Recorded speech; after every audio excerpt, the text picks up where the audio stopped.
Okay, in this video we're going to attach a knob.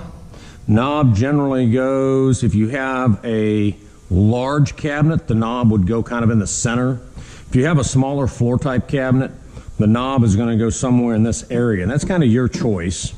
I wouldn't put it down low. That's typically reserved for upper cabinets like in a kitchen, but I'd put it kind of in this area.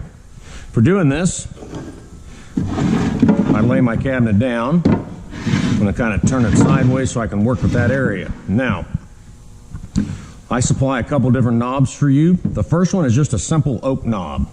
It has an insert. That insert takes an 832 screw.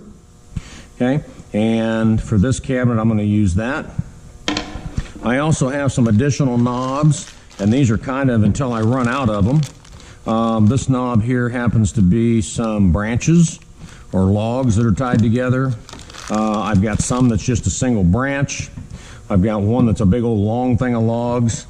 And even though they're silver, we can spray paint them. I have paint to match the hinges.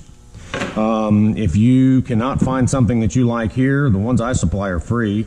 If you can't find something you like, then go to Menards, Lowe's, Home Depot, and they have a pretty good selection. I would shy away from anything really big. On a small cabinet like this, the really big stuff looks kind of weird. All right, so we don't want to interfere with our rabbet joint, which we put underneath. What we want to do is we want to locate where we want to put this. You can put it up high like this. That's perfectly acceptable. I like to get down. This is just me. And what I'm going to do, I'm going to try to get in close. I'm going to put it so the knob is touching the cove. So on the front of your door, the knob is touching your cove. So you can see right there, ran that around. That puts it a little off center, perfectly fine, then kind of estimate center. Okay, and then the drill bit that I'm going to use is a 3/16. And a 3/16 is going to be large enough to accommodate my 832 machine screw. Almost all knobs are 832s. So what I'm going to do now, I'm going to go ahead and drill this.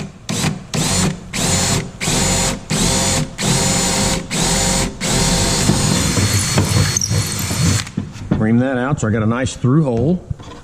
Next thing I'm going to do, and this is going to be kind of common with most people's knobs, I put the screw through and it's not long enough. So what I have to do now is called a counter bore. And this counter bore is not hard, but if you go too far, then the screw won't work. So you're going to take off just a small amount. What I've got here is a 7/16 bit. And also what I'm going to do is enlarge this hole. Okay, I didn't enlarge it I didn't make it real deep. Okay, you can kind of see right there. Okay, not real deep. Then I'm going to take the screw. I'll put the screw through here. Now I've got enough depth. Okay, I generally can hold this with my hand. There's no wax needed. And I'm going to start feeding this on. And this is going to go for any knob you have, any screw you have. Okay, I'll tighten that up. And that concludes the knob video. Mounting a knob is pretty simple.